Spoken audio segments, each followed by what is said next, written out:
نوائے ضیاء کے ساتھ پروفیسر ضیاء ریاستوں کے باہمی تعلقات کے لحاظ سے ایک تحریک جس نے دنیا کے حالات و واقعات پر اپنے سوچ اور فکر کے لحاظ سے، اگرچہ عملی طور پر نہ بھی صحیح، لیکن سوچ اور فکر کے لحاظ سے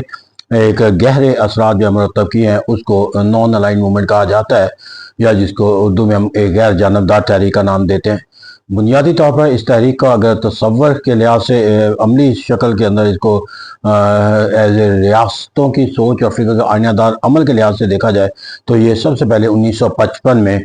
بینڈونگ کانفرنس انڈونیشیا میں جو ہوئی، اس کے جو ہے وہ کانفرنس کے ایجنڈے کے طور پر دیکھا جا سکتا ہے کہ جو کہا جا سکتا ہے یہ فرسٹ عملی سٹیپ تھا مختلف قوموں کا، کہ جب وہ ایک اصول کے تحت اکٹھی ہوئی، کہ جس کو غیر جانبداریت کا نام دیا گیا۔ پھر یہاں پر جا کر جو ہے وہ وقت گزرنے کے ساتھ ساتھ اس کے اندر ایک استحکام آتا چلا گیا، سوچ اور فکر اور اہداف کے لحاظ سے بھی، اور پھر عملی طور پر جب اس کی ہم بنیاد دیکھتے ہیں تو 1961 کے اندر بلغراد جو ہے وہ اس کے اندر ایک غیر جانبدار ممالک کی جو ہے وہ جو ایک کانفرنس منعقد کی گئی، that is the beginning of the as an movement the naan align. تو اسے کہتے ہیں یہاں پر ایک موومنٹ کا آغاز جو ہے وہ ہمیں 1960 جس کے اندر 26 جو ہے وہ افریقیائی، ایشیائی اور یورپی ممالک نے شرکت کی، اور ایز اے پرنسپل انہوں نے ایک ایجنڈے پر جو ہے وہ دستخط کر کے جو ہے اس پر سرگرمی عمل رہنے کا جو ہے وہ اصول جو ہے وہ اختیار کیا کہ وہ ایک غیر جانبدار تحریک کا حصہ ہے، اور وہ اس غیر جانبدار تحریک کے جو اصول و مقاصد اور جو منشور ہے اس کے اصولوں کے مطابق اپنی پالیسیوں کو جو ہے وہ تشکیل دیں گے۔ اگر ہم اس کو بنیادی طور پر جو تصور ہے غیر جانبدار کا داریت کا یا نان الائن موومنٹ کا، جو ایک ڈسٹنکٹ ایکسپیکٹ ہے ایز اے پرنسپل اور پالیسی کے طور پر، تو اس کو کہا جا سکتا ہے کہ یہ ریاستیں دراصل ایک ایسی سوچ اور فکر کے تحت اپنی سرگرمیوں کو ترتیب دینا چاہتی تھی جہاں پر وہ اپنے کسی عمل کے ذریعے جو ہے وہ کسی بھی جنگ و جدل کے اندر کوئی ایک ایسا تصور نہیں دیں گے کہ جس کے نتیجے میں وہ کسی جنگ میں شامل قوتوں کے درمیان جو ہے وہ ایک فریق کا درجہ جو ہے وہ اختیار کر جائے۔ دراصل دنیا کے اندر جو پہلی جنگ عظیم اور پھر دوسری جنگ عظیم کے بعد جو نتائج جنگوں کے پیدا ہوئے، وہ اگرچہ سب ملکوں کے لیے تھے، لیکن جو کمزور اور چھوٹے ممالک تھے ان کے لیے یہ جنگ و جدل کا جو تصور تھا وہ ان کی خود مختاری، ان کی معیشت، ان کی سوچ و فکر کے ہر زاویے کے لحاظ سے جو ہے انہیں کمزور کرنے والا تصور، اس لیے ان کے اندر یہ تصور تھا کہ اس تصور کو ختم کیے بغیر جو ہے وہ اپنی جو ایک آزادی اور خود مختاری کا جو تصور ہے اس کو وہ قائم نہیں رکھ سکتے۔ تو اس طرح بنیادی طور پر جو ہے وہ ریاستیں جو ہیں وہ کمزور ریاستیں جو تھیں وہ اپنے نہ صرف جنگ و جدل کے نتائج کے اوپر جا کر جو ہے وہ ایک تکلیف کے تصور کے ساتھ منسلک ہوئی، بلکہ اس جنگ کے بعد ترقی اور خوشحالی کا جو تصور ہے وہ بھی بڑی طاقتوں نے جنگ میں جو شامل تھیں انہوں نے اس کا جو دائرہ کار وہ اپنے گرد جو ہے وہ رکھا، اور اس کے نتائج جو ہے وہ جو کمزور اور چھوٹی ریاستیں تھیں جو دراصل تباہی اور خود مختاری کا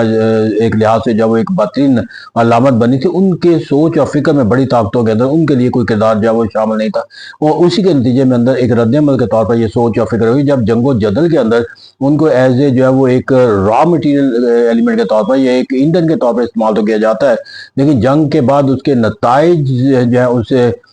کے حوالے سے انہیں مقابلہ کرنے کی یا انہیں اسے عہدہ برا ہونے کے لیے جن وسائل کی ضرورت ہوتی ہے، جن صلاحیتوں کی ضرورت ہوتی ہے یا جس تعاون کی ضرورت ہوتی ہے وہ فراہم نہیں کیا جاتا۔ تو اس وجہ سے چھوٹی ریاستوں کو بڑی ریاستیں اپنے اہداف کو حاصل کرنے کے لیے جو وہ سورس کے طور پر تو استعمال کرتی ہیں، لیکن وہ اپنی جو فتح ہے، اپنی جو کامیابی ہے، جو اپنی جو ترقی ہے خوشحالی، اس کے اندر وہ ان کو شریک کرنے کے لیے تیار نہیں۔ جیسا ایک جو سوچ اور فکر پیدا ہوئی کہ یہ جنگوں کے اندر سے تباہی اپنا مقدر کر لینا اور ترقی خوشحالی سے ان کے پالیسیوں کا حصہ نہ بننا جائے، وہ ان کے لیے ایک ایسا احساس محرومی پیدا، جس کے نتیجے میں ان کے یہ سوچ پیدا ہوئی کہ وہ جنگ و جدل کے اندر جو ہے وہ شامل ہی نہیں ہوں گے کسی فریق کے ساتھ، بالکل بڑی طاقتوں کے ساتھ، تاکہ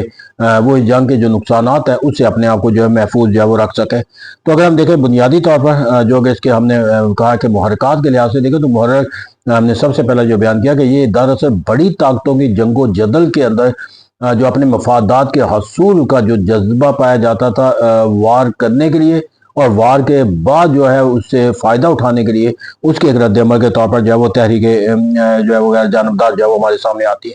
پھر یہاں پر جا کر جو ہے وہ وقت گزرنے کے ساتھ ساتھ جو جنگ و جدل کا جو تصور تھا وہ بالخصوص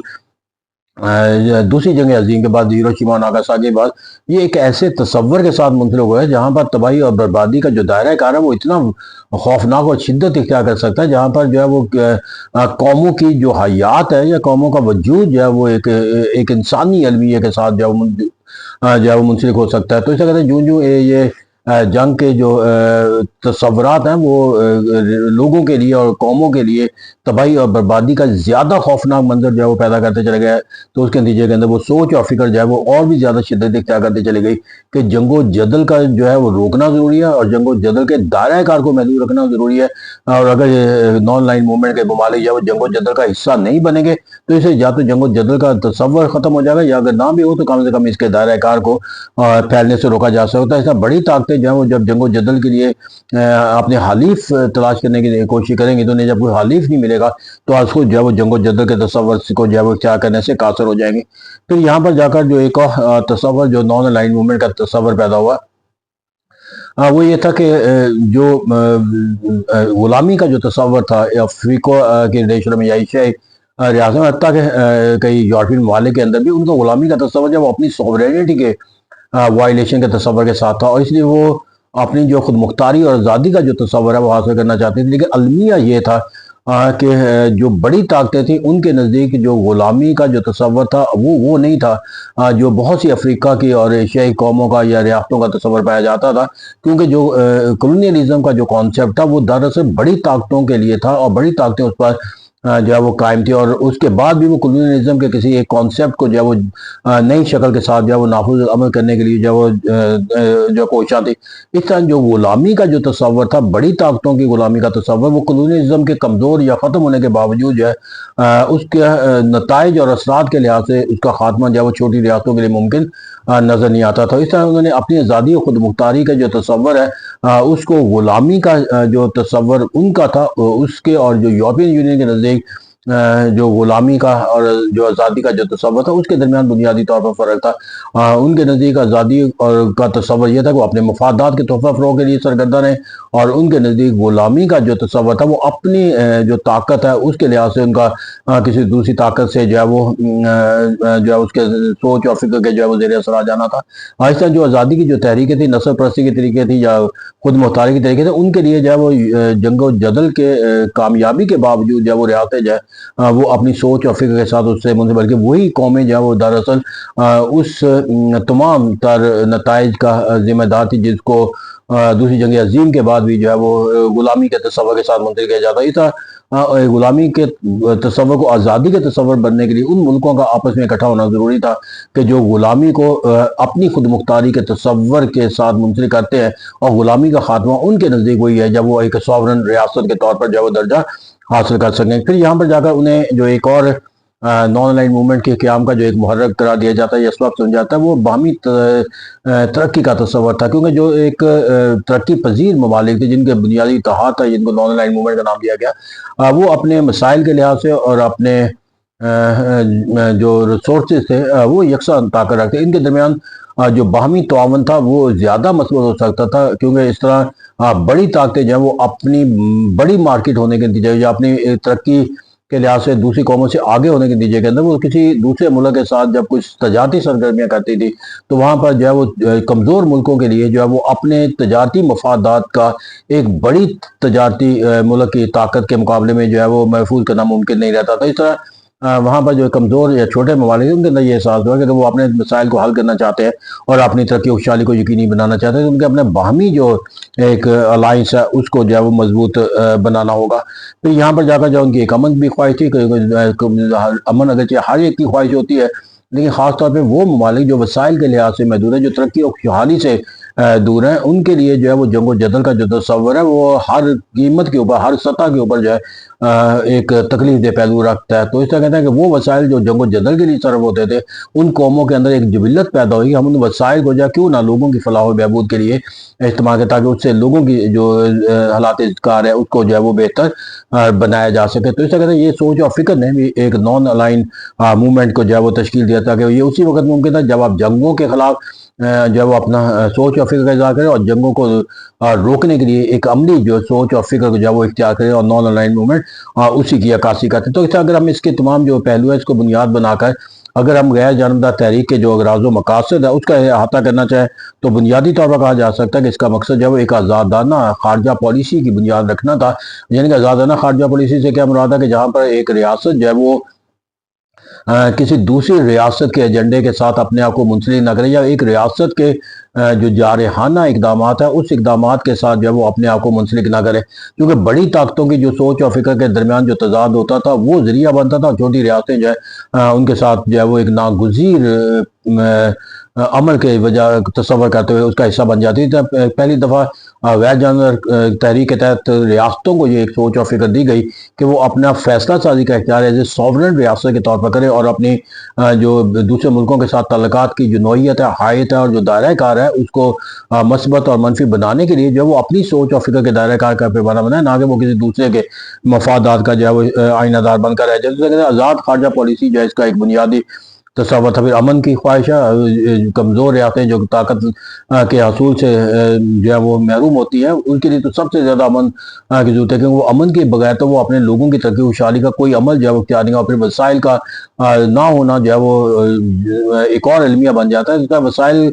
کو زیادہ سے زیادہ اکٹھا کرنا اور وسائل کو لوگوں کے لیے زیادہ سے زیادہ بہتر طریقے سے استعمال کرنا، اس کا بنیادی تقاضا ہے کہ امن کا وہ حصول یقینی بنایا جائے۔ تو اس طرح یہاں پر جا کر ہمیں جو ایک تصور تھا وہ یہ تھا کہ ریاستوں کے درمیان جو باہمی تعلقات ہیں ان کا اگر نوعیت اور حیت کا جائزہ لیا جائے، تو بڑی طاقتیں جب بھی کسی چھوٹی ریاست کے ساتھ اپنے تعلقات کا کوئی دائرہ کار تعین کرتی تھی، اس کا بھی جو بنیادی مرکز اور محور جو پرنسپل ہوتا تھا وہ انفلو آف دا ریسورسز ہوتا تھا ٹوورڈز دا پاورفل نیشن۔ تو کہتے ہیں اس انفلو کو روکے بغیر وہ چھوٹی ریاستیں اپنی ترقی اور خوشحالی کو یقینی بنا سکتی تھی۔ اس طرح ان کے نزدیک ایک مثبت پہلو یہ تھا کہ وہ ایک گروہ تشکیل دے ایک تحریک کے نتیجے کے اندر، اور وہ گروہ وہ ان ملکوں کا ہو کہ جو اپنی ترقی اور خوشحالی کو وہ زیادہ سے زیادہ مثبت انداز کے اندر وہ حاصل کرنے کی خواہش رکھتے ہیں، اور اپنے وسائل کو زیادہ سے زیادہ وہ لوگوں کے لیے اپنے لیے مفید طور پر استعمال کرنا وہ یقینی بنانا چاہتے ہیں۔ تو اس طرح کہتے ہیں ایک ترقی کی جو خواہش تھی اس نے بھی وہ ایک جنم دیا۔ اور سب سے بڑی بات ہے کہ ریاستوں کے درمیان جو خارجہ پالیسی کے لحاظ سے جو ایک کانسیپٹ تھا کہ بڑی طاقتیں وہ ایک پالیسی بناتی ہیں اور باقی تمام قومیں اس سے عمل درآمد کرتی ہیں غیر جانبدار تحریک کے نتیجے کے اندر، اس تصور کو اس سطح پر ہمیں کمزور ملا کہ یہاں پر نان الائن موومنٹ نے یہ اپنی خارجہ پالیسی کے حکمت عملی کے تحت بائی لیٹرل ریلیشن شپ وہ اس کے اصول کو اختیار کیا، یعنی کہ جو غیر جانبدار تحریکیں ہیں وہ اپنے کسی دوسرے اتحاد کے شامل ہونے سے انکار کے بعد اپنے جو باہمی تعلقات ہیں وہ استوار کریں۔ یہ بہت اہم پہلو تھا غیر جانبدار تحریک کے لحاظ سے، کیونکہ اس وقت دنیا کے اندر جو ایک تقسیم تھی کہ نیٹو تھا، وارسا تھا، سیٹو تھا، سینٹو تھا، میڈو تھا، اس طرح دنیا کو مختلف جو الائنسز اور بلاک کے اندر جو تقسیم کرنے کا تصور تھا، اس کے اندر جو ایک بلاک میں جو شامل ممالک تھے وہ ایک ان بلاک لیے جاتے تھے مفادات کے لحاظ سے بھی اور جارحانہ عزام کے لحاظ سے بھی۔ اس طرح جو چھوٹے ممالک تھے ان کے لیے وہ ان الائنس میں وہ شمولیت کے بغیر اپنے لیے مفادات کے تحفظ کا کوئی راستہ ممکن نہ تھا۔ ان لیے ایک ایسی سوچ اور فکر دیا کہ وہ ممالک جو اس الائنس کا حصہ نہیں بننا چاہتے، کیونکہ وہ اپنے ماضی کے تلخ تجربات سے سیکھ چکے تھے کہ جنگ و جدل کا جو کانسیپٹ ہے وہ ان کے لیے تباہی، اور یہ جو الائنس تشکیل دیے جاتے ہیں یہ عملی طور پر وہ جنگ و جدل کے ہی معنی و مفہوم کو وہ اختیار کرتے ہیں۔ اس طرح ایک تصور دیا گیا کہ جو ممالک ہیں جو کسی الائنس کا حصہ نہیں ہے اور وہ کسی باہمی اشتراک کے دفاعی معاہدے کا حصہ نہیں ہے، ان کو ایک پلیٹ فارم پہ اکٹھا ہو جانا چاہیے، ان کو اپنے تعلقات کی ایک نوعیت وہ قائم کرنے کی کوشش کرنی چاہیے۔ اور سب سے اہم یہ ہے کہ جو اس کا تصور دیا جاتا ہے غیر جانبدار کا، کہ اگر وہ کہا جاتا ہے کہ بیلنس آف پاور نہ صحیح تو کم سے کم غیر جانبدار تحریک جو ایک بیلنس آف ٹیرر کریٹ کر سکتی ہے، یعنی کہ جو بڑے ممالک ہیں وہ اپنے مفادات کے حصول کے لیے جو جارحانہ عزائم اور طریقہ کار کسی چھوٹے ملک کے خلاف استعمال کر سکتے ہیں یا کرتے رہے ہیں یا کریں گے، اس سے اپنے آپ کو محفوظ رکھنے کے لیے ایک اتحاد تشکیل دے دیا جائے، تاکہ بڑی طاقت کو یہ پیغام دیا جا سکے کہ اگر وہ کسی چھوٹے ملک کے مفادات کے تحفظ کے خلاف ان سے کسی اصول اور ضابطے کی جو پیروی کروانے کا کوئی راستہ جو ہے وہ متعین کریں گے، تو یہ جو چھوٹے ممالک ہیں وہ اپنی پالیسی کے غیر جانبدار تصور کے تحت منظم ہو کر وہ اپنی اس طاقت کا استعمال کریں گے جس سے بڑی طاقت کے مفادات کو وہ نقصان پہنچا سکتے ہیں۔ اور یقینی بات ہے کہ جب ایک غیر جانب تحریک بنی گئی تو اس کے کسی بھی ایک ملک کے ساتھ جو ہے وہ اگر کوئی جارحانہ اقدام اٹھایا جاتا تو اس کے نتیجے کے اندر جو غیر جانبدار ممالک کا جو ایک پلیٹ فارم تھا وہ اتنی طاقت ضرور پیدا کر دیتا اس آواز کو کہ جس سے بڑی ملکوں کو جو ہے وہ ان کمزور نان الائن ملکوں کے اتحاد میں شامل ممالک کے خلاف جو سرگرم عمل ہونے کا جو ایک طاقت کا جو تصور تھا اس سے کہیں نہ کہیں جو ہے اسے محروم ہونا پڑتا تھا۔ تو اس طرح کہا جا سکتا ہے کہ بڑے ملکوں کے جارحانہ عزائم سے بچنا بھی جو ہے وہ ان مقاصد میں شامل تھا جو غیر جانبدار تحریک ہے۔ لیکن پھر ہم نے اس غیر جانبدار تحریک کا جو ایک اور اہم پہلو جس کو دیکھنے کی ضرورت ہے کہ غیر جانبدار تحریک جس سوچ اور فکر کے تحت یہ تشکیل پائی تھی اور جس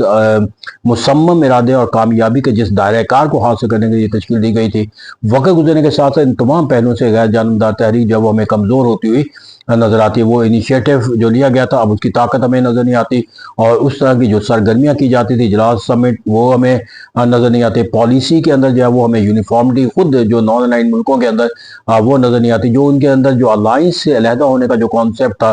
اس سے بھی ان کے محروم ہوتی آتے۔ پھر جو نان الائن ممالک کے درمیان جو اختلافات ہیں یا ان کے مفادات کی چپکش کو ختم کر کے ایک گروہ کو مضبوط بنانا تھا وہ بھی ہمیں نظر نہیں آتا۔ تو آج بھی ہم دیکھتے ہیں کہ غیر جانبدار تحریک میں شامل ممالک جو لیبل کے ساتھ ہے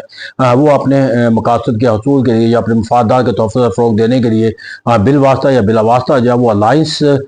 کے ساتھ منسلک ہو جاتے ہیں، یا وہ الائنس کے ساتھ جو ہے وہ اپنی ڈپلومیسی یا خارجہ پالیسی کو جو ہے مربوط بنا کر یہ تصور دیتے ہوئے نظر آتے ہیں کہ وہ اپنے مفادات کے تحفظ کے لیے کس بڑی طاقت کے ساتھ جو ہے وہ منسلک ہونے کے راستے پر جو ہے وہ گامزن ہے۔ تو اس طرح کہتے ہیں وہ جو ایک روح اور سپرٹ تھی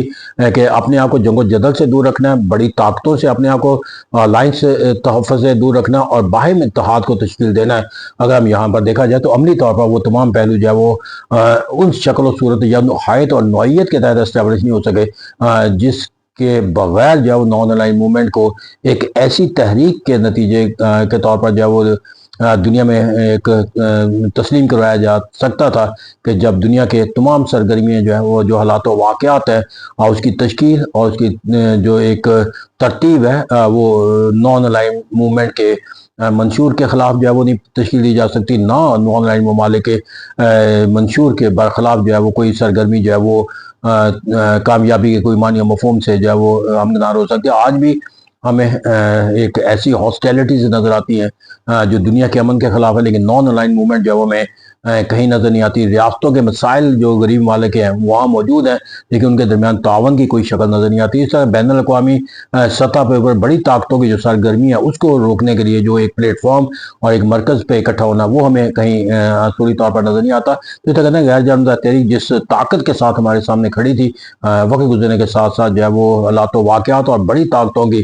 ریشہ دوانیاں یا ریاستیں جو نان الائن موومنٹ تھی ان کے اپنے باہمی مفادات اور اختلافات کی وجہ سے یہ تحریک جو ہے وہ ہمیں طاقت سے کہیں کمزور ہوتی نظر آتی ہے۔ Thank you very much.